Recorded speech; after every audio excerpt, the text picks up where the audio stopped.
تو میرے بھائی اب کیا ہے، اب ہم آزمائش میں ہیں، اچھے بنو یا برے بنو۔ اب اس اچھے بننے میں اللہ نے ہمیں بتا دیا، اللہ کی نظر میں بے نمازی اچھا ہے یا نمازی؟ جو نماز نہیں پڑھتا ہمارے لبرل لوگوں کی نظر میں تو اگر وہ اخلاق اس کے اچھے ہیں، اچھی طرح سے بات کرتا ہے، ٹیکس ٹائم پہ دے رہا ہے، وہ ٹریفک کے قوانین کو فالو کرتا ہے، اور آج کل جو دھرنے ہو رہے ہیں ان میں شریک، آج کل جو حکومت کی نظر میں جو دھرنوں میں وہ اچھا بالکل بھی نہیں ہے، اور جب اپوزیشن کے دھرنے ہو تو پھر یہ والے کہتے ہیں کہ وہ اچھا نہیں ہے۔ تو ہمارے ہاں اچھے برے کا ہمارے حساب سے معیار، اللہ کے ہاں اچھے اور برے کا معیار یہ ہے، جو میری مانتا ہے وہ اچھا ہے، جو میری نہیں مانتا وہ بالکل بھی اچھا نہیں۔ اچھا آج کل نا ایک اور بڑی مسئلہ بن چکا ہے، میڈیا پہ جنت کو نا لبرل لوگ ایک مذاق بنا کے پیش کر رہے ہیں۔ ابھی ایک کلپ میرے سامنے آیا، ایک مولانا صاحب بیٹھے ہوئے کسی لبرل سی خاتون کے ساتھ، وہ مولانا صاحب سے کہہ رہی ہے کہ آپ لوگ کہتے ہیں جنت میں مرد کو 72 حوریں ملیں گی اور یہ ہوگا اور اتنے آدمیوں کے برابر، یہ تو عیاشی ہے، یہ تو عیاشی ہے، اور مولانا صاحب ڈیفائن کر رہے ہیں کہ وہ کہہ رہی ہے ہمیں کیا ملے گا، وہ بتا رہے ہیں کہ آپ جنت میں اگر جائیں گی تو حوروں کی سردار ہوں گی، اور پھر میمز بنی ہوئی ہیں اس پہ لوگ مذاق اڑا رہے ہیں۔ مولانا صاحب اگر میری بات ان تک پہنچ جاتی ہے نا، میں ان سے کہتا کہ آپ کو ان کے سامنے بیٹھنے کی ضرورت کیا ہے؟ میں سمجھا پا رہا ہوں اپنی بات؟ آپ کیوں مذاق اڑوا رہے ہو؟ ہر آدمی اس قابل نہیں ہوتا کہ علماء اس کے پاس بیٹھ کر اپنی علمیت کا جنازہ نکلوائیں، اپنے آپ کا مذاق اڑوائیں۔ کیا ضرورت ہے آپ ایک بال کھلے ہوئے ایک عورت کے اور لبرل انٹی ہے اور اس کے ساتھ بیٹھ کے آپ بولو بھائی محترمہ آپ کو اگر جنت سمجھ میں نہیں آتی تو آپ جاؤ جہنم میں، ہمیں کوئی شوق؟ ان کو دلائل نہیں دینے چاہیے، اس سے تو آپ اور مذاق اڑوا رہے ہیں۔ بات اس سے کی جاتی ہے جو بات سمجھنا چاہتا ہو، جو بات سمجھنا چاہتا ہو۔ ہر معترض کے اعتراض کا جواب نہیں۔ ہمیں کتنی دفعہ ٹی وی میں بلایا گیا فلاں کے سامنے بیٹھنا ہے، میں نے کہا میں بیٹھوں گا ہی نہیں فلاں کے سامنے، میں اپنی بے عزتی کے لیے بیٹھوں فلاں کے سامنے؟ آپ کہہ سکتے ہو اس کا مطلب آپ کے پاس دلائل نہیں ہے تبھی آپ کو بے عزتی، دلائل ہیں، سامنے والا اس میں نہ سمجھنے کی صلاحیت ہے نہ وہ سمجھنے کے لیے بیٹھا ہے، وہ بیٹھا ہی مذاق اڑانے کے لیے۔ جنت جیسی حسین چیز کا جس کو اللہ اتنے ہائی لائٹ کر رہا ہے، اتنا پروٹوکول دے رہا ہے، آپ اس کو مذاق بنا رہے ہو، یہ تو خدا کے غضب کو دعوت دینے والی بات ہے۔ ایسے لوگوں کو تو اللہ لازمی جہنم میں ڈالے گا کہ تم تو نہ صرف یہ کہ انکار کرتے تھے، تم تو اس جنت کا مذاق اڑایا کرتے تھے، آج تم کیسے مجھ سے یہ جنت مانگتے ہو؟ تو یہ جو بعض مولانا ٹائپ کے لوگ اس طرح لبرل انٹیوں کے سامنے بیٹھ کے ڈیبیٹ شروع کر دیتے ہیں، یہ بالکل غلط طریقہ ہے۔ کوئی علمی بحث ہو، کوئی اس میں کوئی ٹاک شاک ہو تو ٹھیک ہے، لیکن اس طرح سے جا کے مذاق اڑوانا۔ اب انہوں نے جب یہ کہا کہ آپ ان جنتی عورتوں کی سردار ہوں گی تو لوگ ہنس رہے ہیں اس پہ۔ پہلی بات یہ کیوں سردار ہوگی؟ اس میں کیا سرخاب کے پر لگے ہوئے ہیں؟ اس میں کیا ہے یہ کیوں سردار ہوگی جنت؟ خیر انہوں نے تو یہ کہا تھا اگر یہ جنت میں چلی جائے، یہ بہت زیادہ اعتراض کیا جاتا ہے کہ جنت میں عیاشی ہے، 72 حوریں مردوں کو ملیں گی، یہ تو عیاشی ہے، شراب اور یہ۔ تو بھائی ہم کب کہہ رہے کہ عیاشی نہیں ہے؟ جنت تو چیز ہی کیا ہے، عیاشی کی تو جگہ ہے وہ، اس میں کون سی ایسی کنفیوژن کی بات ہے؟ یہ تو جنت کا حسن ہے کہ عیش و عشرت کی جگہ ہے۔ اور یہ جو اعتراض فضول قسم کا کہ عورتوں کو کیا ملے گا جب مردوں کو حوریں مل رہی ہیں، کوئی جنت جو عورت شریف ہوتی ہے وہ ایک سے زیادہ مرد کی متلاشی بولو وہ ہوتی نہیں ہے۔ آپ کو یہ کہنا چاہیے کہ محترمہ آپ کو اگر ایک ٹائم پہ 2 مردوں کا شوق ہے تو ایسی گھٹیا عورتیں جنت میں جائیں گی، ان میں شریف عورتیں جائیں گی۔ شریف عورت کی کبھی خواہش نہیں ہوتی کہ میرے ایک سے زیادہ میاں ہوں۔ عورت بائی نیچر ایک مرد چاہتی ہے، بائی نیچر۔ نیچر ہی بگڑ جائے تو نیچر بگڑ جائے تو پھر عورت کو عورت بھی چاہیے نا، پھر تو وسیم کو ستار کو سبکتگین کو عبدالشکور کو، یہ تو انگریزوں میں ہو رہا ہے نا۔ ارے انگریزوں میں جب بچہ بالغ ہوتا ہے تو پھر پوچھتے ہیں بیٹا میل چاہیے کہ فیمیل، بہو کس کو بنا کے لاؤں، فیمیل کو بہو بناؤں یا میل کو؟ جب فطرت مسک ہو جائے تو پھر تو اب آپ کہو کہ ایک آدمی کو شوق ہی میلز کا ہے، اب وہ کہہ رہے جنت میں جنتیوں کو حوریں ملیں گی، مجھے تو شوق ہی میل کا ہے، مجھے کیا ملے گا؟ تو پہلے یہ تو ثابت کر تجھے جنت نہیں ملے گی کہ نہیں ملے گی؟ بھائی ایسے لوگوں کو جنت ملے گی نہیں جو فیمیل کے بجائے کس کا شوق رکھتے ہوں۔ یہ تو لوط علیہ السلام کی قوم والے لوگ ہیں، ان کو تو اللہ نے آسمان پہ اٹھا کے الٹا دے کے پٹک کے ہلاک، ان پہ تو غضب ہوگا، تو جہنم میں جائے گا، پھر تیری چوائس ہے وہاں میل کو کے پیچھے بھاگ یا فیمیل کے پیچھے بھاگ۔ تو جس عورت کو ایک سے زیادہ مردوں کا ایٹ اے ٹائم شوق ہے وہ عورت نہیں ہے، وہ نیچر سے ہٹی ہوئی ہے۔ جانوروں میں دیکھ لو نا اس کی مثالیں، جانوروں میں آپ اس کی مثالیں دیکھ لیں، ایک میل کئی فیمیلز کے لیے کافی ہوتا ہے، ایسا نہیں ہوتا کہ ایک فیمیل پر کئی سارے میل رکھے۔ کبھی دیکھا آپ نے فارم ہاؤس میں ایک گائے ہے اور کٹے بہت سارے رکھے ہوئے، کبھی دیکھا آپ نے؟ دنیا میں ایسا پاگل دیکھا؟ ان عورتوں کا اصل جواب یہ ہے، ان کا علمی دلائل سے جواب نہیں ہوتا، ان کا جواب انہی کی بات کو انہی پہ لپیٹا جائے۔ کبھی دنیا میں ایسا دیکھا کسی فارم والے نے ایک بکری رکھی ہوئی اور 8 بکرے رکھے ہوئے؟ کبھی دیکھا؟ وہ بکری تو مر جائے گی تھوڑے دنوں میں۔ یہ جو میرا جسم میری مرضی کے نعرے لگے تھے نا، اس پہ کسی نے ایک مرغی کا دکھایا، ایک مرغی اور 10 مرغے کا، اور بڑی اچھی میم بنائی تھی، وہ مرغی بالآخر اس دار فانی سے کوچ کر گئی، واقعی مر گئی، حقیقت ہے۔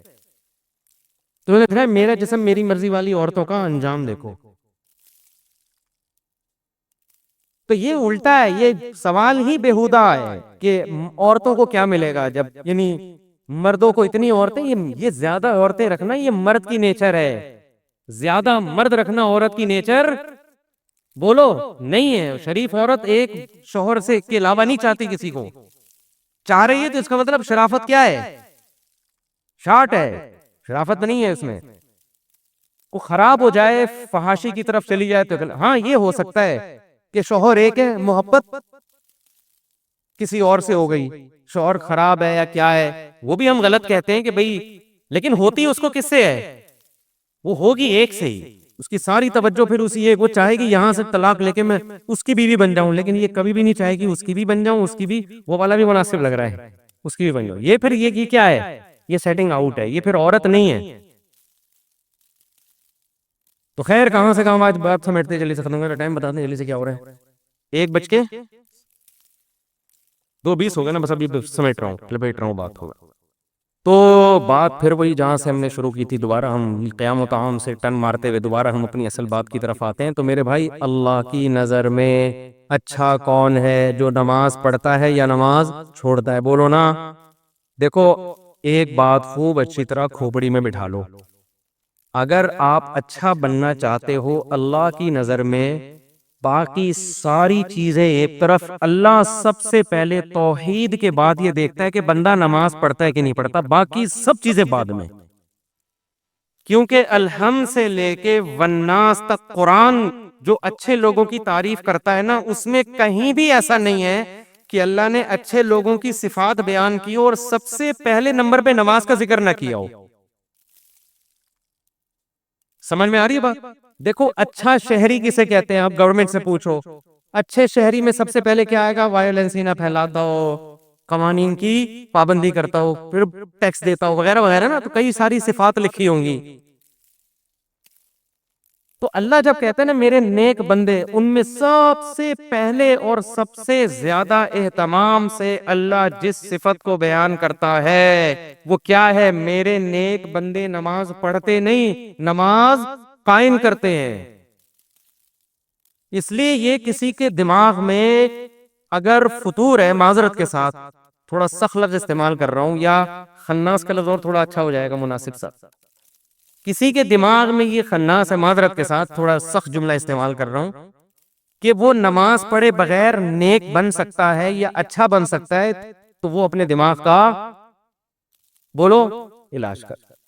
میں اکثر ایک واقعہ بتاتا ہوں، ایک خاتون کا فون آیا، میرے بھائی کا انتقال ہو گیا، بہت اچھا تھا، مجھے خواب آ رہا ہے کہ وہ جنت میں جا رہا ہے، اور خواب آ رہا ہے، میں نے کہا پھر تو یہ امید ہے انشاءاللہ بہت اچھا ہوگا، تو بس آپ بھی دعا کر دیں، لیکن خواب تو بہت اچھے آ رہے ہیں، اور بہت اچھا تھا، بہت ہی اچھا تھا۔ میں نے کہا کیسے بہت ہے؟ میں نے کہا مجھے بھی شاید کو بہت ہی اچھا ہوگا بھائی، اتنے اچھے تو آج کل اچھے ہوتے ہیں لیکن بہت زیادہ اچھے مارکیٹ میں ملتے نہیں ہیں. تو اس لیے میں نے مزید پوچھ لیا. میں نے کہا کیا مطلب، کیا کیا کرتا تھا بہت اچھا تھا؟ اس نے کہا لوگوں سے مسکرا کے بات کرتا تھا، کبھی کسی کا دل نہیں دکھایا. میں نے کہا بہت اچھا تھا. میں نے کہا نماز پڑھا کہ بس نماز نہیں پڑھتا تھا، بس نماز. ان کو تو میں نے نہیں کہا بیچاری کہ میت ہوئی ہے دل خراب ہو جائے گا. میں نے کہا ان کو نہیں کہا، میں نے آپ کو کہہ رہا ہوں کہ ان کو مجھے یہ کہنا چاہیے محترم، یہ جو آپ کو خواب آ رہے ہیں نا جنت ونت کی، یہ شیطانی وسوسے ہیں. آپ کہہ سکتے ہیں ہو سکتا ہے اللہ نے بخش دیا. دیکھو ہو سکنے کو تو دنیا میں سب بہت کچھ ہو سکتا ہے. الحم سے لے کے والناس تک جو قرآن بیان کر رہا ہے وہ وہی وہ ہے جو یقینی ہے، اور خواب یقینی وہی نہیں ہے. تو اس یقینی کے مقابلے میں غیر یقینی کو ہم کیسے چھوڑ دیں؟ یعنی غیر یقینی کے مقابلے میں ہم یقینی کو کیسے چھوڑ دیں؟ یہ تو اپنا تخیل بھی ہو سکتا ہے. میں نہیں کہہ رہا کہ اللہ نے اس کو جہنم میں بھیجا، یہ تو اللہ ہی بہتر جانتے ہیں. بے نمازی کے لیے اللہ نے قرآن میں کہیں بھی رحمت کا مغفرت کا تذکرہ بولو نہیں کہ ایک حدیث سنا کے بیان ختم کرتا ہوں. نبی صلی اللہ علیہ وسلم نے فرمایا جب جہنمی جہنم میں چلے جائیں گے، جنتی جنت میں چلے جائیں گے، تو جنتیوں میں جو رشتہ دار جن کے جہنم میں ہوں گے نا، جنتی اللہ سے سفارش کریں گے ان رشتہ داروں کے لیے، اور سفارش میں یہ الفاظ کہیں گے اے اللہ ہمارے کچھ مسلمان کانوا یصلون معنا، جو ہمارے ساتھ مسجدوں میں نماز بھی پڑھتے تھے، ویصومون معنا، ہمارے ساتھ رمضان کے روزے بھی رکھتے تھے، لیکن آج اپنے گناہوں کی وجہ سے وہ جہنم میں ہیں، ان کو نکال لے. کیا مطلب؟ یہ تو ہے ہی نہیں کہ نماز نہیں پڑھتے تھے، بھئی مسلمان تھے تو نماز تو تھا ہی، لیکن اور کچھ خرابیاں تھیں جن کی وجہ سے سزا مل رہی ہے. کہیں بھی قرآن میں اس کا تذکرہ نہیں ہے کہ بے نمازی ہو اور جنت میں ہو. سمجھ میں آ رہی ہے بات کہ نہیں آ رہی؟ میں کسی پہ جہنم کا فتویٰ نہیں لگا رہا، یہ تو اللہ کا کام ہے کس کو جنت دے. قانون اور ضابطہ یہی ہے کہ بے نمازی کے لیے جنت نہیں ہے. یہ اسلام کی پہلی علامت ہے نماز. آپ کو پڑھنی پڑے گی چاہے آپ دل سے خوش ہو یا نہ ہو، آپ کو اور جماعت سے پڑھنی پڑے گی آپ کو. تو یہ وہ حق کا راستہ ہے جس میں سب سے پہلے شیطان رکاوٹ ڈالتا ہے، اور اس کے بعد آپ کا اپنا نفس، اور تیسرے نمبر پہ کلچر. ہر حق میں 3 رکاوٹیں کھڑی ہوتی ہیں. تو نماز بھی حق کا راستہ ہے یا نہیں ہے؟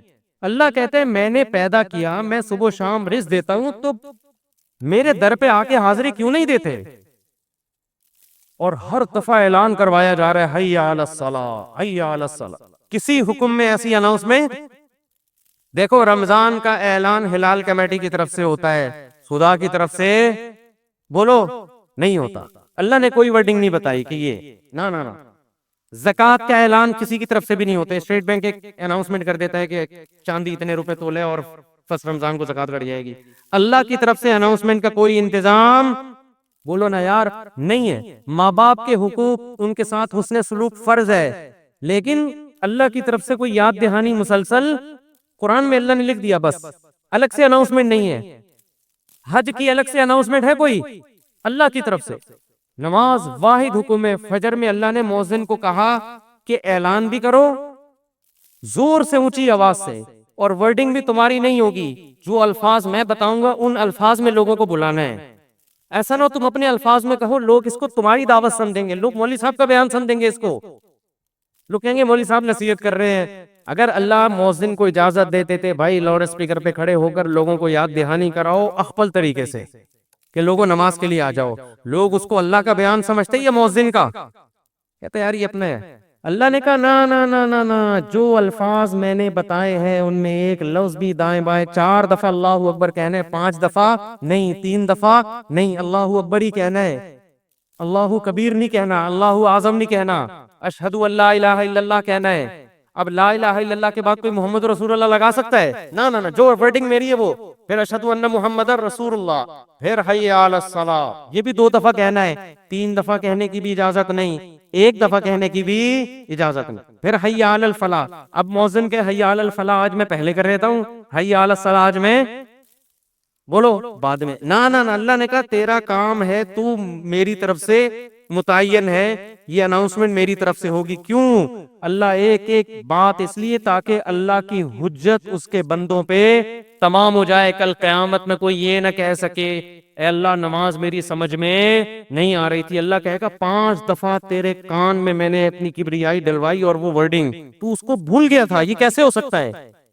میرے بھائی چھوٹا حکم نہیں ہے، چھوٹا حکم نہیں ہے. ایمان اور کفر کا مسئلہ یہ، ابھی سے عزم کرو، ابھی سے پابند. اگر سستی ہو رہی ہے، سستی کا علاج کرو. آج موٹیویشنل اسپیکر آپ کو بتا رہے ہیں سستی کا علاج کیا ہے. وہ آپ کو پیسہ کمانے میں جو سستی ہو رہی ہے نا، اس کا علاج بتا رہے ہیں. آپ سارا دن سوتے پڑے رہو، مر جاؤ گے بھوک سے. زیادہ زیادہ یہی ہوگا، کم نقصان ہوگا آپ کا. لیکن قیامت کے دن جو اللہ سب سے پہلے آپ سے پوچھے گا، وہ کیا پوچھے گا؟ وہ نماز کا پوچھے گا کہ میں نے پیدا کیا تھا اور میں نے بار بار پیدا ہوتے ہی کان میں اذان دلوا دی. پیدا ہوتے ہی اس کو ہلکا سمجھنا شروع کر. خواتین جا رہی ہیں شاپنگ کرنے، نماز بول. سفر پہ جا رہے ہیں، نماز بول. تو سفر میں ہی تو پتہ چلتا ہے نماز کا، شاپنگ کے دوران ہی تو پتہ چلتا ہے نماز کا. تو آج سے عزم کرو میرے بھائی. اور میں ایک نسخہ بتا دوں، جس نے فجر کی نماز جماعت سے پڑھ لی، باقی اس کا مطلب باقی نمازیں بھی کیسے پڑھتا ہے؟ وہ جماعت سے پڑھے. فجر پڑھ لی نا، اس کا مطلب باقی بھی باقی نہیں چھوڑے گا. پھر فجر کو فوکس کر لو. اور جی ہاں، سب فجر میں تو اللہ نے ایک اور الفاظ اضافہ کروا دی نا، الصلاۃ خیر من النوم. کتنے پیارے الفاظ ہیں، کتنی میٹھی نیند سو رہا ہوتا ہے. اللہ نے بتا دیا. دیکھو اللہ میاں نے بھی کیسا کام کیا. مؤذن کو بولا بولنا ہے، گھر میں لٹھ لے کے نہیں پہنچا. ہم اگر کسی کو سمجھائیں، ایک دفعہ سمجھائیں گے آ جا نماز کے لیے، دوسری دفعہ سمجھیں، تیسری دفعہ غصہ آئے گا نا، آگے تھپڑ لگا دیں گے. ابے میں تجھے سمجھا رہا ہوں، تیری کھوپڑی میں بات آ نہیں رہی ہے. یا آپ بیگم کو ایک بات سمجھا رہے ہو، بیگم چائے میں تھوڑا چینی کم ڈالا کرو، تم ویسے اتنا میٹھا بولتی ہو کہ چائے میں میٹھے کی ضرورت نہیں ہے. پھر وہ چینی زیادہ ڈال رہی، پھر چینی زیادہ. رات کو غصہ آتا ہے نا. یہی تھوڑی کہ ہمیشہ ریکارڈنگ چلا کے چلا جائے گا چینی کم ڈالو، چینی کم ڈالو. ایک دن 5 6 7 8 دفعہ آ کے اس کو غصہ آئے گا کہ بھائی بولا ہے کم ڈالو، نمک کم ڈالو. 1 دفعہ 2 دفعہ 3. لیکن اللہ کا اصول دیکھو. اللہ نے کہا مؤذن سے فجر میں اعلان کر دینا، حی علی الصلاۃ حی علی الفلاح الصلاۃ خیر من النوم. نماز نیند سے بہتر ہے. بس بتا دینا، گھر میں ڈنڈا لے کے نہیں پہنچنا. نہ سونے تو جو پڑا ہوا ہے. کیوں؟ لا تحسبن اللہ غافلا عما یعمل الظالمون. قرآن کہتا ہے ظالم جو کچھ کر رہا ہے اللہ کو اس سے غافل مت سمجھو. اللہ غافل نہیں ہے. اللہ حجت تمام کر رہا ہے، ابھی نہیں پوچھے گا. اگر پکڑنا شروع کر دے تو پھر آزمائش نہیں ہے. پکڑنا شروع کر دے اللہ تعالیٰ، پھر تھوڑی آزما. ابھی تو اللہ کہہ رہے جو سو رہا ہے سونے دو. جو میرے نیک بندے ہوں گے نا، جن کو پتا ہے کھلاتا اللہ ہے پلاتا اللہ ہے، وہ اس آواز پہ کان دھریں گے، وہ اسے سنیں گے. یار یہ بار بار کیا کہا جا رہا ہے؟ غیر مسلم بھی سنتے ہیں اذان، پتہ ہے آپ کو؟ وہ بھی غور کرتے ہیں کیا ہو رہا ہے، بار بار کیوں مسلمان اناؤنسمنٹ کرتے ہیں. لیکن ہم اس اناؤنسمنٹ کو سن سن کے ہمارے کان سن ہو گئے ہیں. تو ہم اس خوش فہمی میں ہیں کہ اللہ تعالیٰ مؤذن کو آٹو پہ کر کے معاذ اللہ بھول گیا ہے. جیسے بٹن دبا کے بعض دفعہ آدمی بھول جاتا ہے نا، تو اللہ مؤذن کا بٹن دبا کے شاید بھول گئے ہیں. اللہ کو تو پتہ ہی نہیں کہ اس آواز کو نہ کوئی سن رہا ہے، نہ کوئی اس پہ لبیک. 2 4 آدمی بیوقوف سے مسجد میں آ جاتے ہیں. وہ میں مذاق میں کہہ رہا ہوں، ایسا نہ ہو ہمارے نمازی بولے ہم کو بیوقوف کیوں بول رہے ہو. مطلب وہ میرا مقصد اس سے یہ ہے کہ وہ جو ایک آدمی تھا نا، ایک مولوی صاحب تھے مسجد میں، تو کسی دیہاتی کا بیل آ گیا یا کٹا آ گیا مسجد میں، تو مؤذن صاحب نے اس کٹے کو مارنا شروع کیا. تو دیہاتی بھاگتا ہوا آیا، بولا مولوی صاحب یہ بے زبان جانور ہے، مسجد میں بھولے سے آ گیا، کبھی مجھے دیکھا آپ نے مسجد میں؟ یہ تو بے زبان بے عقل آ گیا، مجھے دیکھا؟ یعنی میں عقل مند ہوں، میں تھوڑی بات ہوں. تو جو بیچارے چند آ رہے ہیں وہ لوگ ان کو بیوقوف سمجھتے ہیں. تو اللہ میاں نے اناؤنسمنٹ کرا کے نا یاد دہانی بار بار کرا رہے ہیں. تو اب ہم یہ سمجھتے ہیں کہ چند بیوقوف ہیں جو اللہ کی دعوت پہ لبیک کہہ کے نماز پڑھنے آ جاتے ہیں. بیوقوف لوگ ہیں ایکچولی، ان کو تو کوئی گھر میں کام دھندا ہے نہیں، بیوقوف لوگ ہیں. تو اس لیے آ جاتے ہیں مسجد میں. اصل تو جو جن کا قوم کے وسیع تر مفاد میں ابھی کام کرنا ہے، ایکچولی ترقی کرنی ہے، بزنس کرنا ہے، ایجوکیشن ہے، کل پیپر ہے، وہ اگر فجر میں اٹھیں گے تو پیپر کی نیند پوری نہیں ہوگی، پیپر میں پیچھے رہ جائیں گے. جب رمضان کا روزہ خامدی صاحب کے نزدیک پیپر کی وجہ سے چھوڑنا جائز ہے تو فجر کی نماز کی کیا اوقات بنتی ہے؟ تو ایکچولی کر کے ایک دن موت کا فرشتہ آئے گا، بولے گا چل پتلی گلی سے نکل. پھر آدمی کہے گا میرا پلاٹ، میری جائیداد، میرا گھر، یہ سب ختم. تبلیغ جماعت میں وہ ہے نا حضرت مولانا کیا نام ہے ان کا، جو اجتماع میں بڑا اچھا بیان کیا تھا، انہوں نے بڑی پیاری بات کی، مولانا عباد اللہ صاحب، بڑی پیاری بات کی انہوں نے بیان میں، کہ لوگ کہتے ہیں ہم تبلیغ میں وقت لگائیں گے جب ہم سیٹ ہو جائیں گے. اس طرح لوگ کہتے ہیں ہم دین کی طرف یا نماز کی طرف آئیں گے جب ہم کیا ہو جائیں گے، ذرا سیٹ ہو جائیں. یار ایک فکروں سے تو آزاد ہوں، بھی تو شادی بھی ہے، پہلے جاب ہے، پھر بزنس ہے، اب سیٹ ہو جائیں گے نا سارے کاموں سے. وہ کہتے ہیں آدمی سیٹ کبھی بھی نہیں ہوتا. وہ سیٹ کیسے ہوتا ہے؟ انہوں نے بڑی پیاری مثال دی. ایسے سیٹ ہوتا ہے کہ وہ کہتا ہے میں سیٹ ہوں گا، ہو نہیں رہا، ایک مسئلے کے بعد دوسرا مسئلہ، دوسرے کے بعد تیسرا مسئلہ، ہوتے ہوتے ایک دن موت کا فرشتہ آتا ہے اور بالآخر اس کو قبر میں اتار دیتا ہے. پھر اس کے رشتہ دار اس کو قبر میں اتارتے ہیں اور دیکھتے ہیں اس کو قبلہ رخ کر کے ذرا صحیح طرح سے لٹاؤ. صحیح طرح سے لٹانے کے بعد پھر کیا کہتے ہیں؟ اب سیٹ ہے. مردے کو کہتے ہیں نا اب یہ کیا ہے؟ اب سیٹ ہے، اب مٹی ڈال دو. اس سے پہلے پتھر نہیں رکھتے قبر میں جب تک مردہ سیٹ. بے بھائی مردہ ٹیڑھا میڑا قبر میں پڑا ہوگا تو کوئی مٹی ڈالتا ہے؟ پہلے سیٹ کرتے ہیں نا اس کو. تمیز سے سیٹ کرنے کے بعد سب بیک زبان بولتے ہیں گورکن سے اب پتھر رکھ دو. اب کیا ہے؟ اب سیٹ ہوا ہے. لیکن اب سیٹ ہونے کا فائدہ بولو. اب نہ تیرے قبر میں اذان کی آواز آئے گی تجھے، نہ کوئی الصلاۃ خیر من النوم سمجھائے گا، اور تیری جائیدادوں کو پیچھے لوگ کرنے والا سمجھ کے پھوڑ رہے ہوں گے. 2-4 دن یاد کریں گے ہمارے ابا نے ہمارے لیے بحریہ ٹاؤن میں کتنا اچھا پلاٹ بنایا، ہمارے ابا بہت اچھے تھے، کیوں چلے گئے دنیا سے. 3-4 دن کے بعد ویلیاں لگاتے ہوئے پھر رہے ہوں گے آپ کے بچے، کون سے ابا کہاں گئے، کیا ہوا. کوئی نہیں یاد کرے گا میرے بھائی. 4 دن میں سب بھول بھلائیاں. اور اولاد کو دین نہیں سکھایا وہ تو چوتھے دن ہی بھول جاتی ہے. دین سکھایا تو کم از کم موت تک دعاؤں میں یاد رکھ رہے ہوتے ہیں. تو اس لیے انسان کا بچہ وہی ہے میرے بھائی جو انگریزوں سے دھوکے میں نہ ہو، یہ لبرل لوگوں سے دھوکے میں نہ ہو. ایک موٹیویشنل اسپیکر کی میں تقریر سن رہا تھا ابھی، کبھی کبھار میں سنتا نہیں ان کی تقریر، کلپ سامنے آ جاتے ہیں نا، شارٹ کلپ آج کل 1-2 منٹ کے آ رہے ہیں. تو میرے سامنے کلپ آ گیا، اس نے تقریر میں کہا کہ خدا جو ہے نا، خدا یہ ہمارا بلیو ہے، یہ کوئی ریئلٹی نہیں ہے. ریئلٹی وہ ہوتی ہے جو سائنس ثابت کرے. سائنس تو خدا کو ثابت نہیں کرتی، تو ریئلٹی پہ چلو، اپنے بلیف پہ مت چلو. میں نے کہا یہ اس کے جوابات تو میں پھر کبھی بعد میں دوں گا. یہ فضول بکواس جو کی ہے کیا مطلب ہے اس کا، اس میں کتنی سکم ہے، کتنی عیب ہے اس تقریر میں. لیکن میں نے کہا مرے گا تو یہ سارا تیرا جو تکبر ہے نا، جس نے بنایا ہے وہ پوچھے گا کہ تیرا بلیف مجھ پہ تھا کیوں نہیں. تو سائنسدانوں کو تو مانتا ہے، بنی ہوئی چیزوں کو دیکھ کر کہتا ہے کسی سائنٹسٹ نے یا کسی میکینک نے بنائی ہے، اور وہ میکینک خود بخود کیسے بن گیا. تو یہ ریئلٹی ہے جس پہ ہمارا بلیو ہے، یہ ہوائی باتوں پہ بلیو نہیں ہے. یہ گراؤنڈ ریئلٹی ہے خدا کا وجود، جس پہ ہم کیا کرتے ہیں؟ بلیو رکھتے ہیں. یہ بلیو اور ریئلٹی دو الگ الگ چیزوں کے نام بولو نہیں ہے. تو خیر تکبر بہت ہے. آج تھوڑے سے انگلش کے 2-4 الفاظ آ جائیں، 2-4 آپ کو کچھ تھوڑا سا بولنا آ جائے تو انسان اپنی اوقات بھول جاتا ہے. اس لیے قبرستان میں جا کے دیکھا کرو کیسے مردے پڑے ہوئے. ایک دن ہم نے بھی مرنا ہے، جواب دینا ہے. اللہ ہم سے اپنے بارے میں سب سے پہلے پوچھے گا. اللہ تعالیٰ ہمیں. اور آخری بات دیکھو، اگر نماز کبھی چھوٹ جائے نا جماعت سے، اپنے اوپر جرمانہ رکھو، سزا دو اپنے آپ کو. ایسے اپنے آپ کو ڈھیلا نہ چھوڑ دو کہ عزم کرتے میں پڑھوں گا پھر چھوٹ جاتی ہے. وہ سزا تو دو اپنے آپ کو. فجر جس دن چھوٹ جائے، ناشتہ گول، ناشتہ نہیں. حضرت حکیم اختر صاحب رحمہ اللہ فرمایا کرتے تھے جس کی فجر چھوٹ جائے وہ کس منہ سے ناشتہ کرتا ہے، اس کو تو غیرت آنی چاہیے. تو یہ پراٹھے اور کباب کھا رہا ہے، جس خدا نے تجھے دیے ہیں اس نے تو تجھ سے صرف اتنا سا معاوضہ مانگا تھا کہ فجر میں حاضری دے دے. اب کس نعمتیں تو پھوڑ رہا ہے بس ایسے بیٹھ کے. تھوڑا سا اللہ کا حق ہے وہ ادا کرنے کے لیے تیار نہیں ہے، تو کچھ تو سزا دو میرے بھائی. اللہ ہمیں عمل کی توفیق عطا فرمائے.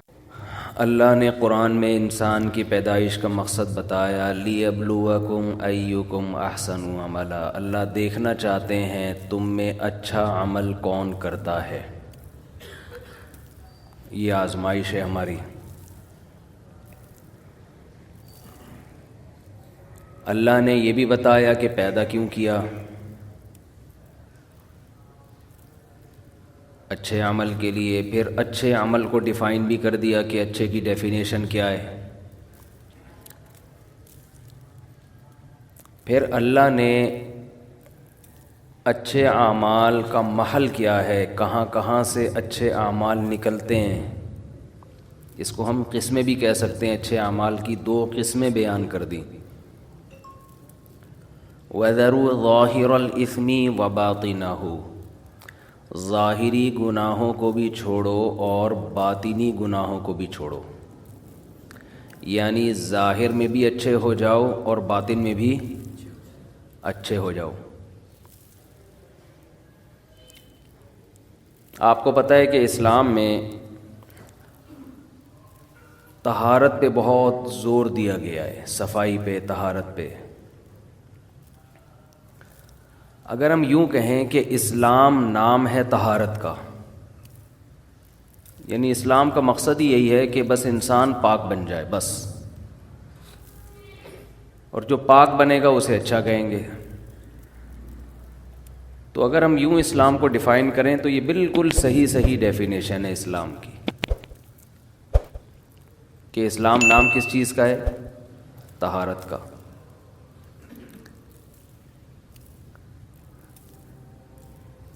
دیکھیں ایک چیز ہوتی ہے نظافت، نظافت کا معنی ہے نیٹ اینڈ کلین، میل کچیل نہ ہو۔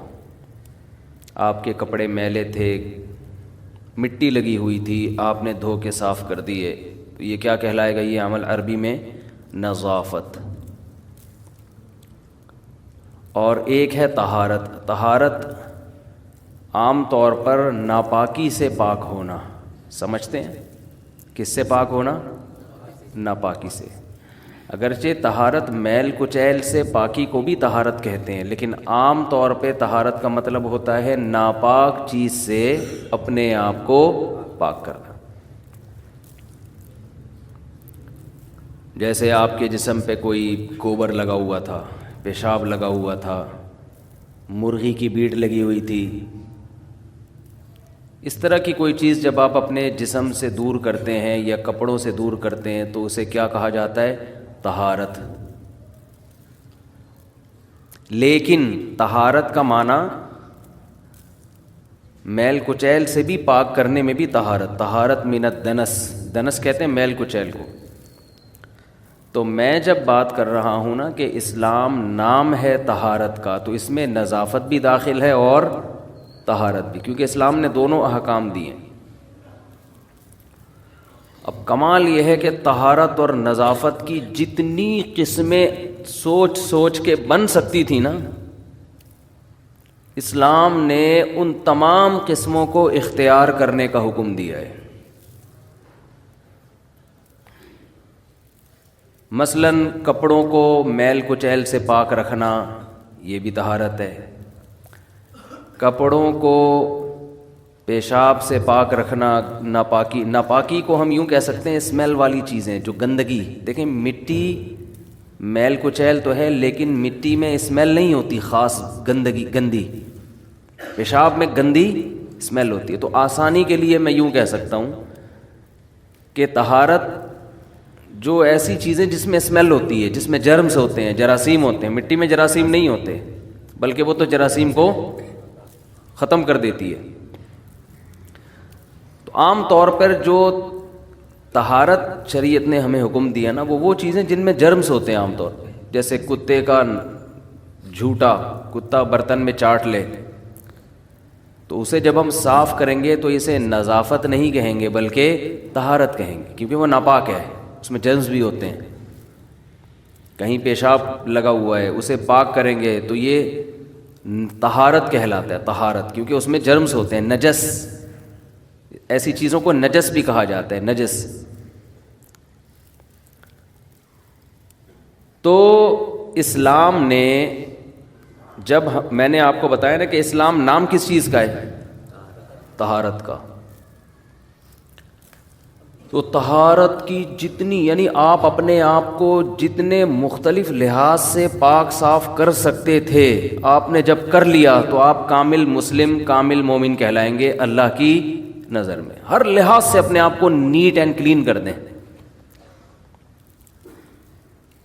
اب میں وہ بتاتا ہوں کن کن لحاظوں سے کرنا ہے آپ نے اپنے آپ کو نیٹ اور کلین۔ ہمارے ہاں نیٹ کلین ایک ہی سمجھا جاتا ہے، بس نہا دھو کے آیا ہوا ہے اوپر سے۔ اب تو نہانا دھونا بھی اس میں شامل نہیں ہے، اب تو صاف ستھرا انسان اسے کہتے ہیں 3 پیس سوٹ ٹائی میں اس کے کپڑوں پہ کوئی میل کچیل کا نشان نہ ہو، اور سوٹ بھی اس نے بلیک پہنا ہوا ہو کہ اگر میل ہو بھی تو نظر نہ آئے، دیکھنے میں نظر نہ آ رہا ہو بس، باقی وہ کتنا ہی سڑا ہوا ہو۔ سفید کپڑوں کا رواج اب ختم ہو گیا ہے، اس لیے کہ وہ گندے ہو جاتے ہیں تو پکڑا جاتا ہے آدمی۔ اسلام میں لائٹ کلر کو، وائٹ کلر کو اور لائٹ کلر کو پسند کیا گیا ہے۔ اس کی ایک بڑی وجہ ہے کہ وہ فوراً پکڑائی میں آتا ہے کہ میلا ہے یا سچی مچی کا صاف ہے یا جھوٹی موٹی کا صاف ہے۔ بلیک کپڑوں میں کیا پتہ چلے گا کہ یہ سچی مچی کا صاف ہے جھوٹی موٹی کا صاف ہے؟ پتہ چلے گا؟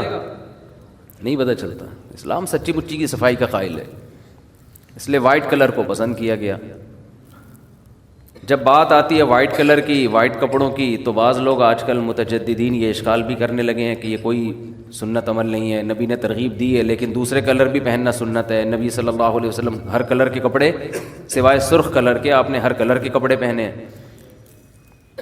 او بھائی، نبی نے جو ہر کلر کے کپڑے پہنے اس کی وجہ یہ ہے کہ وہ دور نہیں تھا کہ ہر آدمی کو سفید کپڑا میسر ہوتا، غربت کا دور تھا وہ، اس میں ایک کپڑا مل جانا بڑی بات تھی، اس میں پھر وائٹ ہی، اس لیے نبی نے جو بھی رنگ آ گیا پہن لیا، اس میں تکلف نہیں کیا ہے کہ وائٹ ہی کہیں سے لایا جائے۔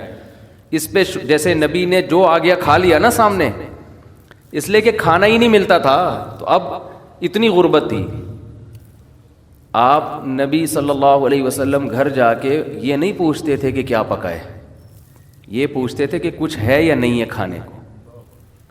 سمجھتے ہیں؟ ہم تو جا کے پوچھتے ہیں کہ آج کھانے میں کیا ہے، مطلب کی چیز ہے تو کھا لیں گے، نہیں تو چلو یار کہیں اور سے کھا لیں گے، ہوٹل پہ کھا لیں گے، پیزا منگوا لیں گے، کچھ منگوا لیں گے۔ وہ دور گیا جب مائیں چمٹے لے لے کے بچوں کو کھانا کھلاتی تھیں۔ ہماری والدہ تو جو پکا ہے تیرا باپ بھی یہی کھائے گا، وہ ونس اپون اے ٹائم۔ اب تو مائیں بچوں سے پوچھ کے کھلا رہی ہوتی ہیں کہ آپ کیا کھانا بھی پسند فرمائیں گے کہ نہیں؟ بچہ کہتا ہے یہ کھانا، تو وہ نبی صلی اللہ علیہ وسلم گھر میں تشریف لاتے تو پوچھتے کہ کیا پکا ہے، یہ نہیں پوچھتے کہ کھانا ہے یا نہیں، پکا بھی نہیں پوچھتے، کیونکہ بعض دفعہ کھجوریں ہی کھانی ہیں، وہ پکتی تھوڑی ہیں، بس جو ہے کھانے کو، چاہے پکی ہوئی چیز ہے یا کچی ہے، کھانے کو ہے تو لاؤ۔ امی عائشہ کہہ دیتی ہاں ہے، کھا لیتے، کہہ دیتی نہیں ہے تو روزے کی نیت کر لیتے، چلو بھائی شام تک ویسے ہی نہیں ہے تو ثواب کیوں ضائع کیا جائے، بھائی نیت کر لو روزے کی، آج روزہ ہے ہمارا۔ تو جیسے نبی کا کھانے کے بارے میں معمول تھا نا کہ مل گیا تو شکر ادا کرو، تو ایسے ہی کپڑے میں بھی یہی تھا کہ جو کلر مل گیا پہن لو، سفید کا تکلف یہ بھی نہیں کیا۔ لیکن جب لوگوں کے حالات اچھے ہو گئے، معاشی ترقی ہو گئی ہے، اب جب کھانے میں تکلف کیا جاتا ہے کہ یہ کھاؤں گا یہ نہیں کھاؤں گا، حالانکہ وہ سنت نہیں ہے، تو کپڑے میں تکلف میں کیا حرج ہے؟ کیونکہ اس میں تو آپ نے حکم دیا البسوا ان من احسن ثیابکم البیض او کما قال صلی اللہ علیہ وسلم، تمہارے سب سے کپڑوں میں سب سے اچھے سفید ہیں۔ تو اس لیے بہتر یہ ہے، میں کوئی فرض واجب نہیں قرار دے رہا، بہتر یہی ہے کہ رنگ میں کون سا کلر استعمال کریں، مرد وائٹ کلر استعمال کریں، افضل ہے، یہ نبی نے ترغیب دی ہے۔ اور نبی نے کیوں ہر طرح کے پہنے اس کی وجہ بیان کر دی۔ آپ کچھ دن وائٹ کپڑے پہنے، میرے بھی آف وائٹ ہیں، وائٹ نہیں ہے، لیکن آپ کچھ دن وائٹ کپڑے پہنے، مزہ نہ آئے پیسے واپس، آپ کو کلر والے کپڑوں سے ایک الجھن شروع ہو جائے گی، اتنا انسان کو طہارت نورانیت محسوس ہوتی ہے سفید کپڑوں میں، اور صاف رہنے کی عادت پڑنی شروع ہو جائے گی آپ کو، اس لیے کہ وائٹ کپڑے آپ میلے کر نہیں سکتے، وہ کریں گے پکڑے جائیں گے نا۔ ہر آدمی چاہ رہا ہے میں کروں سب کچھ، پکڑا نہ جاؤں میں مسئلہ سارا یہ ہے، دیکھنے میں صاف ستھرا لگوں میں۔ ہاں کبھی سفر میں ہے، جنگل میں ہے، صحراؤں میں ہے، وہاں پھر سفید کپڑوں کو صاف رکھنا بہت مشکل ہوتا ہے، وہاں بار بار دھونا کے تکلف، تو یعنی کام کا ڈریس آپ کا وہ سفید نہ ہو، لیکن نارملی افضل یہ ہے، نبی صلی اللہ علیہ وسلم نے ترغیب دی ہے کہ کون سا لباس پہنا جائے؟ سفید۔ یہاں تک فرمایا کہ مردوں کو بھی کس میں دفناؤ؟ سفید میں۔ حالانکہ مردہ تو اب ہماری نظروں سے اوجھل ہو رہا ہے، لیکن جب تک ہمارے سامنے وائٹ کر کے بھیجیں گے ہم اس کو۔ سمجھتے ہو کہ نہیں سمجھتے؟ تو یہ جو اسلام نے وائٹ کا حکم دیا، اس کی بیس کیا ہے؟ صفائی۔ اس کی بیس کیا ہے؟ اسلام صفائی پہ بہت حریص ہے۔ تو میں یہ کر رہا تھا کہ صفائی کی جتنی، جس کو ہم طہارت یا نظافت، میں نے بتایا طہارت سے یا مراد نظافت بھی اس میں داخل ہے، تو جتنی قسمیں صفائی کی ہو، اب ہم طہارت مشکل لفظ ہے، اردو کا لفظ صفائی استعمال کرتے ہیں تاکہ آسانی سے سمجھ میں آئے بات۔ اپنے آپ کو کلین کرنے کی جتنی قسمیں تھیں نا، اسلام نے حکم دیا ان تمام لحاظ سے اپنے آپ کو صاف رکھو، نیٹ اور کلین ہو جاؤ۔ تو میں یہ عرض کر رہا تھا، صفائی شروع ہوتی ہے کپڑوں سے۔ اسلام نے حکم دیا کپڑوں کو پاک بھی رکھا جائے اور صاف بھی رکھا جائے۔ جمعے کے دن خاص طور پر غسل کا حکم دیا۔ نمبر 2، صفائی ہوتی ہے باڈی کی۔ باڈی کو اسلام نے صاف رکھنے کا حکم، یہ نیت کر لیں ہم رکھیں گے، ایسا نہیں ہے کہ یہ صرف نالج کے لیے ایک بیان چل رہا ہے۔ اور اس میں بھی اسلام نے دوسرے قوموں سے امتیازی احکام دیے ہیں ہمیں۔ زیر ناف بالوں کی صفائی کا حکم دیا، بغلوں کے بالوں کی صفائی کا، ان کو رکھو نہیں، یہ بال رکھنے کی چیز نہیں ہے۔ غسل براجم کا حکم دیا، جوڑوں کے دھونے کا حکم۔ ابو داؤد کی حدیث، یہ جو جوڑ ہوتے ہیں نا جن پہ میل جم جاتا ہے، آپ صلی اللہ علیہ وسلم نے اس کو الگ سے صاف رکھنے کا حکم دیا ہے۔ حق علی کل مسلم ان یغتسل کل اسبوع مرہ، آپ صلی اللہ علیہ وسلم نے فرمایا ہر مسلمان پر لازم ہے کہ ہفتے میں کم از کم ایک مرتبہ وہ غسل کرے۔ تو یہ ہے جسم کی صفائی۔ دانتوں کی صفائی کا حکم دیا۔ دانتوں کی صفائی اتنا زیادہ حکم دیا کیونکہ دانت سب سے زیادہ انسان کے خراب ہوتے ہیں۔ جب بھی کھائے گا تو کچھ نہ کچھ دانتوں میں لگا رہ جائے گا کہ نہیں لگا رہ جائے گا؟ بار بار حکم دیا مسواک کرنے کا۔ یہ بات خوب سمجھ لیں، کھانے کے بعد مسواک نہیں ہے، کھانے کے بعد خلال کا حکم ہے۔ خلال کا مطلب جو کچھ دانتوں میں پھنس گیا ہے آپ اس کو دھاگے سے نکالیں۔ ہمارے نبی صلی اللہ علیہ وسلم کھجور کی چھال کا جو تنکا ہوتا ہے نا، اس سے خلال کیا کرتے تھے۔ سمجھتے ہیں کہ نہیں سمجھتے؟ اور خلال میں جب بھی کھانا کھائیں تو اس کے فوراً بعد خلال، یہ سنت ہے نبی صلی اللہ علیہ وسلم کی۔ ہمارے شیخ حضرت مفتی رشید احمد صاحب رحمہ اللہ تعالیٰ کھانے کے بعد باقاعدہ شیشے کے سامنے کھڑے ہو کر خلال کرتے تھے، دانتوں میں جو کچھ پھنسا ہے اس کو نکالا جائے، اس سے دانتوں کی لائف بڑھ جاتی ہے۔ لیکن یہ ابھی میرا موضوع نہیں ہے، ایک چھوٹی سی بات کر کے میں ٹاپک کی طرف آتا ہوں۔ خلال کی بات آئی ہے، بہت سے لوگ دانتوں میں خلال اس طرح سے کرتے ہیں کہ دانت کا بیڑا غرق کر دیتے ہیں، اتنے بڑے بڑے کھڈے سوراخ دانتوں میں کر دیتے ہیں، تیلیاں گھسیڑ رہے ہوتے ہیں اندر نا، یوں کر جیسے کوئی گٹر لائن ہے جو تم صاف کر رہے ہو۔ اس سے اور خلا پیدا ہو جاتا ہے، مسوڑوں کے اندر خلا پیدا ہو جاتا ہے اور چیزیں پھنسنا شروع ہو جاتی ہیں۔ تو دانت کے خلال کا طریقہ یہ ہے کہ آپ بہت اوپر سے کریں، زیادہ گھسیڑے نہیں اندر اس کو۔ کوئی چیز پھنسی ہوئی ہے نا، اوپر والے دانت میں کیا کرنا ہے، اوپر سے نیچے کی طرف، نیچے سے اوپر نہ لے کے جائیں۔ نیچے والے دانت میں کیا کرنا ہے، یہ چیزیں عام طور پہ نوجوانوں کو پتہ نہیں چلتی، وہ کر کے نا دانتوں کا بیڑا غرق کر چکے ہوتے ہیں، اور سنت کے نام پہ نیچے والے دانت میں نیچے سے اوپر، اوپر والے دانت میں اوپر سے نیچے، اور گھسیڑنا نہیں ہے اندر، ہلکا ہلکا۔ اور بہتر تو یہ ہے کہ دھاگے آج کل آ رہے ہیں نا، کیا کہتے ہیں اس کو، ڈینٹل فلاس، اس کے ذریعے آپ کر سکتے ہیں۔ تو یہ نا یہ کیا، یہ کیا، ایک بات۔ دوسری بات، کھانا کھا کے نا سب کے سامنے نہ شروع ہو جایا کریں۔ ایسا بھی ہم نے دیکھا، دعوت کھائی، ادھر ادھر دانت کس طرح ان کے سامنے، اس کو گھناتی ہے سامنے والے کو، تو کیا کر رہا ہے؟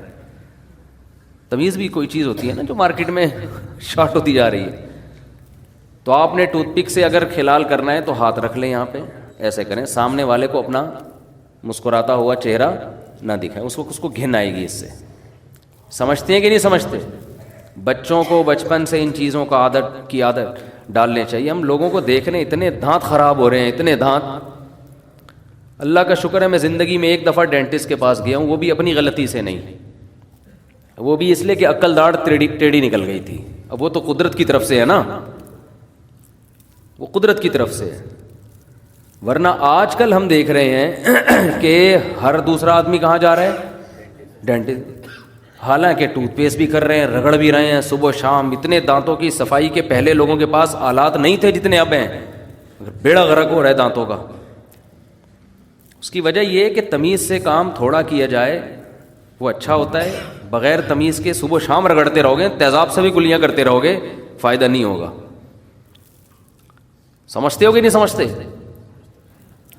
تو آپ نے ایک تو نیم کی مسواک استعمال کریں. نیم کی مسواک بہت بہترین چیز ہے دانتوں کے لیے. کوئی ٹوتھ پیسٹ، ٹوتھ برش نیم کی مسواک کا متبادل نہیں ہے. اور ایسے کیا کریں کہ یہ جو مسواک، کراچی میں نیم بہت اعلیٰ کوالٹی کا ہے، ورنہ بعض جگہوں پہ نیم میں وہ کڑواہٹ نہیں ہوتی. تو آپ نے کیا کیا، اپنے ایک انگلی کے برابر جو ہے نا موٹائی میں، جو آپ کو جیسا لگے، اس میں کوئی وہ نہیں ہے، آپ نے شاخیں ایک خاص ترتیب سے کاٹ کے گھر میں رکھ لیں. آپ 5-10 لکڑیاں اتنی آپ نے شاخیں کاٹ کے رکھ لیں. وہ 2-4 دن میں خشک ہو جائیں گی. خشک ہونے کا فائدہ یہ ہوتا ہے پھر اس کا برش بن جاتا ہے آرام سے. سمجھتے ہو کہ نہیں سمجھتے؟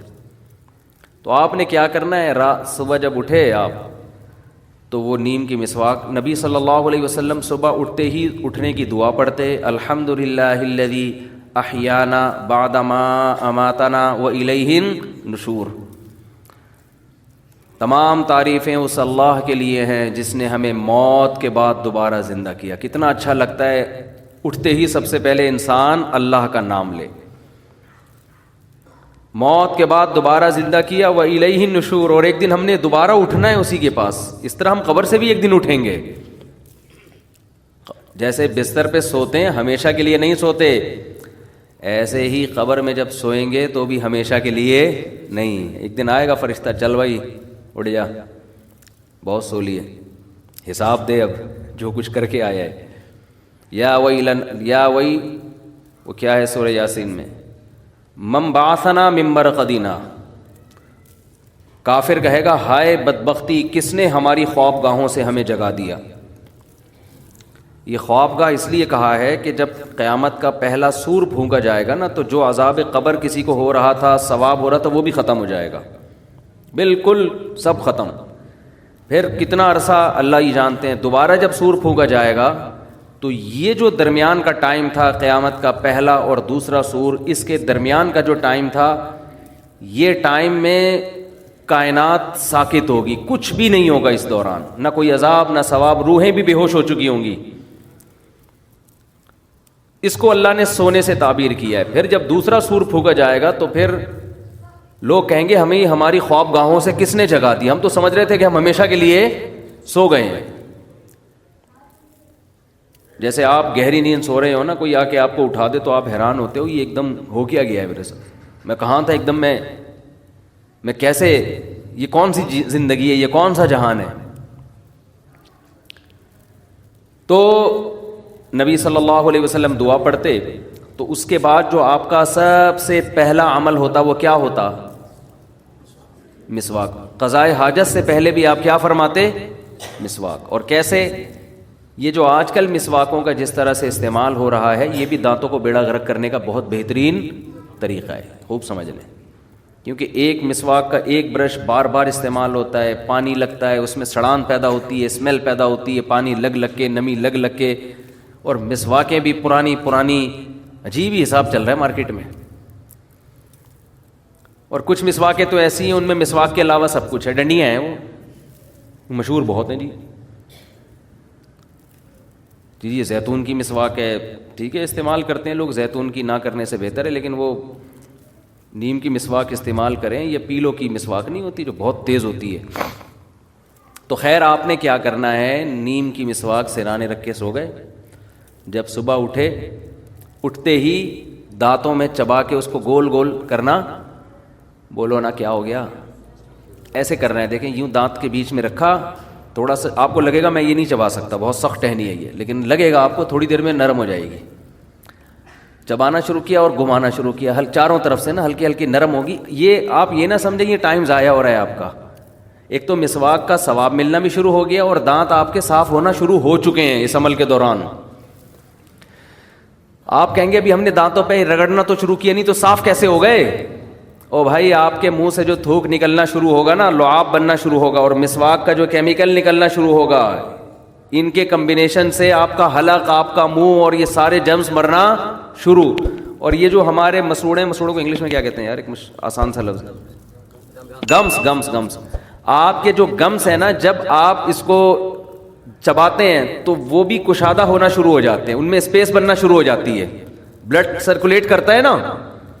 جب مسواک کو آپ چبانا شروع کرتے ہیں تو آپ کے دانتوں میں بلڈ کی سرکولیشن بڑھے گی کہ نہیں بڑھے گی؟ ابے جب چلو گے تو ٹانگوں میں سرکولیشن بڑھتی ہے نا, ہاتھ سے وزن اٹھاؤ گے تو ہاتھ میں بلڈ کی سرکولیشن, تو جب چبانا شروع کرتے ہو تو سرکولیشن بڑھتی ہے. تو آپ کے جو گمس ہیں وہ مسواک کا کیمیکل جذب کرنے کے لیے ریڈی ہو جاتے ہیں. یہ پورا ایک نیچرل پروسیس ہے جو برش میں نہیں ہوتا. برش کو چبایا نہیں جاتا, برش گڑ کیا رکھ دیا, وہ بھی صحیح ہے, وہ ایسا نہ ہو وہ بھی چھوڑ دیں, نہ ہونے سے 1000 گنا بہتر ہے, کچھ تو کریں. لیکن مسواک کا الٹرنیٹ نہیں ہے برش, اور مسواک کا جو کیمیکل بالکل آرگینک ہے. آپ کو پتہ ہے آج دنیا میں آرگینک چیزوں کی قدر بڑھتی جا رہی ہے. یہ جو کیمیکل ٹوتھ پیسٹ میں ڈالے جاتے ہیں, ہمیں کیا پتا کل تحقیق سے ثابت ہو کہ بیڑا اسی وجہ سے غرق ہو رہا تھا. ٹھیک ہے, میں نہیں کہہ رہا, میں کسی ٹوتھ پیسٹ پہ الزام نہیں لگا رہا, لیکن یہ انسانوں کی بنائی ہوئی چیزیں ہیں, صحیح بھی ہو سکتی ہیں, فائدہ مند بھی ہو سکتی ہیں, اور سائیڈ افیکٹ بھی ہو سکتے ہیں. پیغمبر کبھی ایسی چیز استعمال نہیں کرتے جس میں 1% بھی نقصان کا پہلو, کیونکہ پیغمبروں کی گائیڈنس کہاں سے ہوتی ہے؟ اللہ کی طرف سے. ہر پیغمبر نے مسواک استعمال کی ہے. اگر اس مسواک میں نقصان ہو رہا ہے تو آپ کا اپنا قصور ہے, آپ استعمال غلط طریقے سے کر رہے ہو اس کو. تو آپ نے کیا کرنا ہے میرے بھائی, دانتوں کے درمیان میں رکھ کے اس کو ہلکا ہلکا چبانا ہے اور گول گول گھمانا ہے, یہاں سے بھی اور لیفٹ سائڈ, تاکہ دونوں جبڑے آپ کے استعمال ہونا. تو اس سے کیا ہوگا کہ آپ کے گمز میں وہ کیمیکل جذب کرنے کی صلاحیت بڑھے گی, اور آپ کے دانت تیار ہو جائیں گے کہ ہمیں صاف کرو. بالکل جیسے ہم جب کھانا کھاتے ہیں تو چباتے ہیں تو معدہ ہمارا نگلنے کے لیے تیار ہو جاتا ہے, اور وہ کیمیکل پہلے سے چھوڑنا, بغیر چبائے نکلیں گے تو ہضم نہیں ہوتا. تو یہ پورا ایک نیچرل پروسیس ہے, چبانے سے شروع ہوتا ہے یہ مسواک کے, سمجھتے ہو؟ پھر آپ نے کیا کرنا ہے, جب چبا کے ہلکا ہو گیا تو پھر آپ نے اس کو دانتوں پہ رگڑنا ہے تمیز سے. خلال آپ رات کو پہلے ہی کر چکے تھے, اس کا فائدہ یہ ہوگا کہ ایسا نہیں ہوگا کہ مسواک کے جو کیمیکل ہے آپ کے دانتوں کے بیچ میں نہ جائے, کیونکہ جو خلال آپ رات کھانے کے بعد کر چکے تھے اس سے وہ سارے دانت پہلے جو بڑے بڑے اس میں فالٹ تھے, جو چٹانیں پھنسی ہوئی تھیں, وہ کیا ہو گئیں, پورے گوشت کے لیگ پیس پھنسے ہوئے تھے, اس میں پٹ کے گوشت پھنسا ہوا تھا, جو بھی تھا وہ سارا کیا ہو گیا ہے, نکل گیا. اچھا, ابو داؤد کی حدیث ہے, آپ صلی اللہ علیہ وسلم نے فرمایا جب دانت سے خلال, زبان سے خلال کرو تو نگل لو, جب کسی باہر کی چیز سے خلال کرو تو اس کو باہر پھینک دو. ابے بھائی کوئی گوشت پھنسا ہوا ہے, آپ نے زبان چلائی, نگل لو اس کو, لیکن جب آپ ٹوتھ پک وغیرہ سے خلال کریں تو نگلے نہیں بلکہ اس کو باہر پھینک دیں. اس میں کیا حکمت ہے اللہ ہی جانے. تو آپ نے کیا کرنا ہے, اس مسواک کو آپ نے پھر دانتوں پہ گھمانا شروع کیا, اس کی کڑواہٹ آپ کے جو پھیپھڑے ہیں نا ان تک کو صاف کرے گی, آپ کے گلے کو صاف کرے گی, آپ کی ناک کی رطوبات کو خارج کرے گی. وہ ایک ایک چیز میں حکمت ہے, یہ سب پہلے کی کروایا جا رہا ہے. اس کے بعد جب آپ وضو کرو گے نا تو آپ کی ناک بھی اچھی طرح سے صاف ہوگی, وہ کیمیکل ناک تک, آنکھوں تک پہنچے گا وہ, اور آپ کی نیند کو بھی غائب کر دے گا, آپ فریش ہو جاؤ گے. سمجھتے ہو؟ اس کیمیکل سے کاکڑ دن نہ ہو جائے گا بس. اور میں مختصر لفظوں میں اور کیا کہہ سکتا ہوں یار. آپ کر کے دیکھو, مزہ نہ آئے پیسے واپس. اور ایک الگ تازگی محسوس ہوگی آپ کو, ایک الگ ہی خوشی محسوس ہوگی, روحانیت محسوس ہوگی. اس کے بعد آپ نے واش روم جانا ہے تو جائیں, اگر ضرورت ہے, نہیں ضرورت ہے تو یہ کوئی فرض واجب نہیں ہے. لوگ صبح اٹھ کے نہیں بھی آ رہا ہوتا واش روم جا رہے ہوتے ہیں. بعض لوگوں کو دیکھیں نماز کے ٹائم پہ لازمی بیت الخلاء گھسیں گے. یہ میری آج تک سمجھ میں نہیں آیا بھائی, واش روم کا تو جب تقاضا ہوتا ہے تو نماز کا ٹائم نہیں بھی ہو تو بھی جاؤ, جب تقاضا نہیں ہے تو نماز سے کیا, تو نماز اور واش روم یہ لازم ملزوم نہیں ہے, سمجھتے ہو. لیکن بہرحال ہوتا ہے صبح صبح عام طور پہ لوگوں کو, تو چلے جائیں واش روم سے فارغ ہو کر پھر آپ نے کرنی ہے وضو. اور نبی صلی اللہ علیہ وسلم نے خاص طور پہ صبح کے وقت کے بارے میں فرمایا کہ شیطان آپ کی ناک کے نتنوں کے اندر ٹھکانہ بنا کے رات کو بیٹھتا ہے. حدیث کے الفاظ ہیں. تو صبح کے وقت جب ناک صاف کی جائے تو اچھی طرح سے کی جائے, پانی اندر تک پہنچایا جائے, پھر خوب اچھی طرح سے ناک صاف کر کے جو ناک میں رطوبات پھنسی ہوئی ہیں ان کو نکالا جائے. حدیث کے الفاظ ہیں شیطان رات وہاں بیٹھتا ہے. اب یہ حدیثیں اپنے ظاہر پہ نہیں ہوتی, اس کا مطلب ہے کہ وہ اس جگہ کو صاف کرو, وہ درد سر بنے گا آپ کے لیے. کتنے لوگ ہیں صبح اٹھتے بس کلی بھی نہیں کرتے, چائے پینا. بیڈ ٹی وی ہے بڑے گھرانوں میں, بڑے گھرانوں میں نا بستر پہ صاحب کو جگانے کے لیے پہلے کیا چاہیے, ٹی. وہ مسواک نہیں کرے گا, دانت صاف نہیں کرے گا.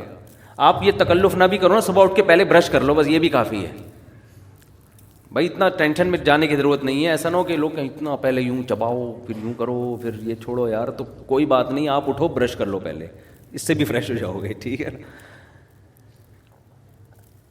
تو اور ٹوتھ پیسٹ جو ہے نا, کمپنیوں کے اشتہار دیکھ کے, ایڈورٹائز دیکھ کے نہ لو, کسی ڈاکٹر سے پوچھو کہ کون سا کرنا چاہیے. ہمارے ہاں چیزیں خریدی جاتی ہیں ایڈورٹائز دیکھ کے کہ کس کا ایڈورٹائز زیادہ آ رہا ہے, حالانکہ عین ممکن ہے جس چیز کو ایڈورٹائز زیادہ آ رہا ہے وہ سب سے زیادہ نقصان دہ ہو, اسی وجہ سے ایڈورٹائز. اور پہلے ڈاکٹر کے اپنے دانت بھی دیکھ لو, ہاں, کہ اگر آپ کو اتنا دانتوں کا پتہ ہے تو اپنے کیوں ایسے خراب ہوئے ہیں آپ کے. اگر وہ کوئی معقول عذر بتاتا ہے بھائی قدرت کی طرف سے بھی بعض لوگوں کے ہوتے ہیں تو ایک الگ بات ہے, وہ تو پھر اللہ کی طرف سے ہے نا. ہمارے ایک جاننے والے حکیم تھے, انتقال ہو گیا, اللہ مغفرت فرمائے. انتقال بھی 100 سال کے بعد جا کے ہوا ہے. حکیموں کی عمریں بڑی لمبی ہوتی ہیں. میں ایک بات ڈاکٹروں سے کہتا ہوں, ڈاکٹر صاحب آپ کی سائنسی ترقی اپنی جگہ, عمریں ابھی بھی حکیموں کی لمبی ہوتی ہے, ٹھیک ہے نا. حالانکہ پھیکو بھی ہوتے ہیں حکیم میں بہت سے, سارے نہیں. غلط علاج بھی باز کر رہے ہوتے ہیں, ڈرامے باز بھی بہت ہے, لیکن عمر کس کی لمبی ہوگی, حکیم. صحت خوش مزاج ہوگا حکیم. جب آپ ملیں گے لگے گا یار بندے سے مل کے آ رہا ہوں, ایسا لگے گا دماغ بھی اس کا فریش ہے. ڈاکٹر سے ملیں گے تھوڑی دیر میں آپ کو ٹینشن ہونا شروع, عام طور پہ. تو میں نے ڈاکٹروں سے وجہ پوچھی, بھائی ترقی تو میڈیکل سائنس نے بہت زیادہ کی ہے, لیکن صحتیں کس کی حکیموں کی اچھی ہیں. تو ڈاکٹر اس کی وجوہات بھی بیان کرتے ہیں, اور وہ صحیح وجہ ہے کہ حکیموں کی لائف نا نیچر کے زیادہ قریب ہوتی ہے. میڈیسن سے اپنے آپ کو بلا وجہ بلا ضرورت, دواؤں سے اپنے آپ کو, تمام دوائیں بچوں کی پہنچ سے دور رکھے ہیں نا, تو تمام دوائیں بڑوں کی پہنچ سے بھی دور رکھی ہوئی ہوتی ہیں انہوں نے, ٹھیک ہے. اور یہی چھوٹے موٹی چیزیں, نزلہ ہو گیا تو وہ پی لیا بنفشہ شہتوت, ٹھیک ہے نا, جو شاندہ پی لیا بنفشہ شہتوت. دیکھو شہتوت کا بنتا ہے, شہتوت کیسی خاندانی چیز ہے یار, اتنی زبردست چیز ہے نا. تو وہ بنفشہ شہتوت پی لیا, اور زیادہ ایک دم اینٹی بائیوٹک نہیں کھائیں تو آہستہ آہستہ باڈی خود ہی اس کو کور کر لیتی ہے. پھر رات کو جلدی سو جانا, صبح جلدی اٹھ جانا, ٹینشن نہ لینا, ٹینشن ہمیشہ دینا. جتنے مریض ہیں ان کو ہمیشہ ٹینشن دینا, نفس پکڑ کے ٹینشن دینا شروع کر دیتے ہیں. آپ کا تو میدا بھی صحیح نہیں ہے. ایک بوڑھا آدمی گیا بیچارہ کسی حکیم کے پاس نا, تو حکیم سے کہنے لگا کہ مجھے کھانسی بہت ہو رہی ہے. حکیم صاحب نے کہا بڑھاپا ہے, ظاہر ہے بڑھاپے میں تو ہوگی کھانسی.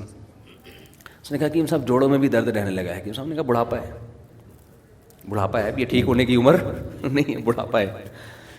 حکیم صاحب میں چلتا ہوں تھوڑا سا ادھر بھی کمر میں بھی پین شروع ہو جاتا ہے. حکیم صاحب نے کہا بڑھاپا ہے. حکیم صاحب نے, وہ بوڑھے کو غصہ آنا شروع ہو گیا, یار کوئی علاج بتاؤ یار. تو بوڑھے آدمی کو غصہ آ کے حکیم صاحب سے کہتے ہیں کیا بڑھاپا لگا کے رکھا ہوا ہے یار, ہر بات میں بڑھاپا. حکیم صاحب نے کہا یہ بھی بڑھاپا ہے. جو آپ کو غصہ آ گیا نا, ایک دم ایکسائٹیڈ ہو رہے ہو, تو دیکھو کیا کر رہے ہیں, ٹینشن دے رہے ہیں. ایسے ایسے نسخے بتائیں گے, آدمی کہے گا بھائی یار میں بیمار ہی ٹھیک ہوں. ایک حکیم صاحب کے پاس, ہمارے جاننے والے حکیم تھے, ان کے پاس ایک پیشنٹ گیا, کہنے لگا کہ کیلشیم کی کمی ہے نا. حکیم صاحب نے کہا اچھا نسخے بڑے خاندانی ہوتے ہیں بعضوں کے پاس, لیکن وہ کون بنائے بیٹھ کے. حکیم صاحب نے کہا یہ جو انڈا ہے نا اس کا چھلکا, مجھے پورا بھی یاد بھی نہیں, 15-20 سال پرانی بات ہے, یہ انڈے کا چھلکا لو, چھلکے کو کھرل کرو, کھرل کر کے پتہ نہیں کون سا اس میں کشتا ملاؤ, پھر اس کو مٹکے کے اندر دفن کر دو, 6 مہینے بعد نکالو, پھر اس میں پتہ نہیں اتنا دودھ ملاؤ, کیا کرو, وہ اتنا لمبا. اس نے کہا میں ہڈیوں کی کیلشیم کے بغیر ہی ٹھیک ہوں, میں ہڈیوں سمجھ رہے. لیکن بہرحال بیاض کبیر نام کی ایک کتاب ہے حکمت پر, ہندوستان میں لکھی گئی ہے, بہت خاندانی کتاب ہے. اس سے آپ کو اندازہ ہوگا کہ حکیموں کی ریسرچ کتنی ہوا کرتی تھی, کتنی ریسرچ ہوا کرتی تھی. تو آج دیکھو کیسے کیسے عطائی 2 نمبر قسم کے لوگ اس فیلڈ میں گھس گئے ہیں. لیکن کتابیں پڑھ کے خود سے نہ کھانا شروع کر دیں کیلشیم کے لیے, جب تک یا تو کسی ڈاکٹر سے دوا لیں سیدھا سیدھا انسان کے بچوں کی طرح, یا کوئی صحیح ریلائبل حکیم ہو جو کسی ادارے سے پڑھا ہوا ہو پراپر. ادارے کے پڑھے ہوئے آدمی میں غلطی کا امکان کم ہوتا ہے. پیچھے پورا انسٹیٹیوٹ ہے, ادارہ ہے, وہ کوئی ایسی چیز مارکیٹ میں نہیں لائے گا جو کسی کو پتہ ہی نہیں ہے. اچھا خیر, ہم کہاں چلے گئے. تو نبی صلی اللہ ہمیں یہ بتا رہا تھا کہ آپ صبح اٹھ کے جب اس طرح سے خاندانی طریقے سے مسواک کریں گے, مزہ نہ آئے پیسے واپس, آپ کے منہ میں خوشبو پیدا ہوگی. دیکھو ٹوتھ پیسٹ کی خوشبو نہیں ہوتی, ٹوتھ پیسٹ آپ کے منہ کی بدبو کو دور تو کر دیتا ہے, لیکن اس میں خوشبو نہیں ہوتی. مسواک والے جو ہوتے ہیں نا, ان کے قریب جاؤ, ایک الگ سے آپ کو اچھی اسمیل آئے گی, اس میں ایک الگ سے معدے تک کو فائدہ پہنچاتی ہے نیم کی مسواک, پیٹ کو فائدہ پہنچاتی ہے. تو میں یہ کر رہا تھا کہ یہ بھی ایک صفائی کی قسم ہے, اسلام نے اس کو بھی فوکس کیا. لباس کی طہارت, جسم کی طہارت. لباس کی طہارت میں بھی وہ والی طہارت, دیکھو دنیا کس طہارت کی قائل ہے لباس میں. آپ نے دیکھا ہوگا غیر مسلم لوگ پیشاب کے بعد استنجا نہیں کرتے, وہ قطرے شلوار پہ ٹپکتے رہیں, پینٹ پہ ٹپکتے رہیں, انڈر ویئر پہ آتے رہیں, ان کے ہاں اس کا کوئی اہتمام نہیں ہے, ان کی عبادت ہو جاتی ہے. لیکن اسلام نے اس صفائی کا بھی بہت زیادہ حکم دیا. یہ بھی اسلام کی ایک امتیازی حیثیت ہے کہ اسلام نے کہا نا آپ جب پیشاب کریں گے تو جب تک قطرے نکلنا بند نہیں ہو جاتے اس وقت تک آپ کو اٹھنے کی اجازت نہیں. کوئی معذور ہے تو اس کے حکام الگ ہیں, وہمی بھی ہوتے ہیں, وہ پھر وہ قطروں میں ہی لگے رہتے ہیں سارے دن بیٹھ کے نا. تو یہ بتاتے ہوئے بہت ڈر لگتا ہے. لیکن جنرلی جو اصول ہے بھائی ایسا نہیں ہے, یہ قطرے جسم سے نکلیں گے, آپ کا وضو بھی ٹوٹے گا اور آپ کے کپڑا بھی کیا ہو جائے گا, ناپاک ہو جائے گا. ایک خاص کوانٹٹی سے بڑھ گئے تو نماز بھی نہیں ہوگی. تو اسی وجہ سے مسلمان جو نمازی ہوتے ہیں ایسا نہیں کرتے کہ کہیں بھی پیشاب کیا اور نکل لیے بس. ہم تو دیکھتے تھے نا کسی غیر مسلم ریاست میں کبھی جانا ہو تو گوروں کو دیکھا, پیشاب کیا, بیلٹ باندھی, نکل گئے. ابے بھائی تھوڑا سا تو صبر کرو. کچھ وہ کہہ رہے ہیں کیا کرنا, صاف تو ہیں, دیکھو کتنا صاف ستھرا. تو اسلام نے یہاں بھی دوسروں کی نسبت مبالغہ کیا ہے. قضاء حاجت کے بعد پانی سے استنجا کا حکم دیا. نہ ہو پانی تو ٹھیک ہے ڈھیلے سے بھی کر سکتے ہیں, لیکن ایک حد تک گندگی ایک جگ پھیلنا شروع ہو جائے تو پانی سے استنجا لازمی کرنا پڑے گا. آپ تبھی تو مسلم شاور کے نام سے مشہور ہو گیا وہ. ایک دفعہ مجھے گھر والوں نے کہا کہ مسلم شاور لگوا دیں گھر میں نا, مسلمانوں کے یہاں تو لوٹے استعمال ہوتے ہیں نا. میں نے کہا مسلم شاور, یہ پرانی بات ہے. میں نے کہا مسلم کیا مطلب, کوئی سکھ شاور بھی ہوتا ہے, ہندو شاور بھی ہوتا ہے کیا, شاور کی بھی قسمیں. پھر ہم نے پوچھا, انہوں نے کہا بھائی یورپ میں تو یہ بہت ہے کہ مسلم شاور. تو ہم ترکی گئے نا, تو وہاں ہم ترکی میں جس ہوٹل میں ہم ٹھہرے تو وہ یورپ کی طرف وہ والا حصہ ہے, تو وہاں واش روم میں پانی کا انتظام نہیں تھا, گورے زیادہ ٹھہرتے تھے اس ہوٹل میں. ہم جب گئے ہم نے دیکھا تو پانی نہیں. ہم نے کہا بھائی مر جائیں گے, جان سے ہاتھ دھو بیٹھیں گے, یہ واش روم ہم استعمال نہیں کریں. یہ ہو ہی نہیں سکتا یار, یہ نہیں ہو سکتا. میں نے کہا بھائی ایسا ہی ہے. میں نے کہا جیسی کی تیسی بھائی, نہیں ہوگا, واپس جاؤ. تو میرا مقصد کسی قوم کا مذاق اڑانا نہیں ہے. میرا مقصد یہ ہے کہ یہ جو مسلمانوں میں یہ چیز آئی ہے, کیا ہے وجہ, کیا ہے؟ طہارت من النجاسات, نجاست سے طہارت ایک الگ کانسیپٹ اسلام نے دیا ہے کہ صرف نیٹ کلین نہیں ہونا آپ نے, وہ چیزیں جو جرمز کا ذریعہ بنتی ہیں ان سے بھی اپنے آپ کو پاک رکھنا ہے. یہاں بھی مبالغے کا حکم دیا, بغلوں کے بال صاف کرنا ہی صرف اسلام کا حکم ہے, کسی اور مذہب میں نہیں ہے. تو میں اصل تو آگے جانا چاہتا ہوں, یہ تو مسواک پہ بات شروع ہو گئی, صفائی پہ بات شروع ہو گئی, اصل تو میں آگے جا رہا ہوں.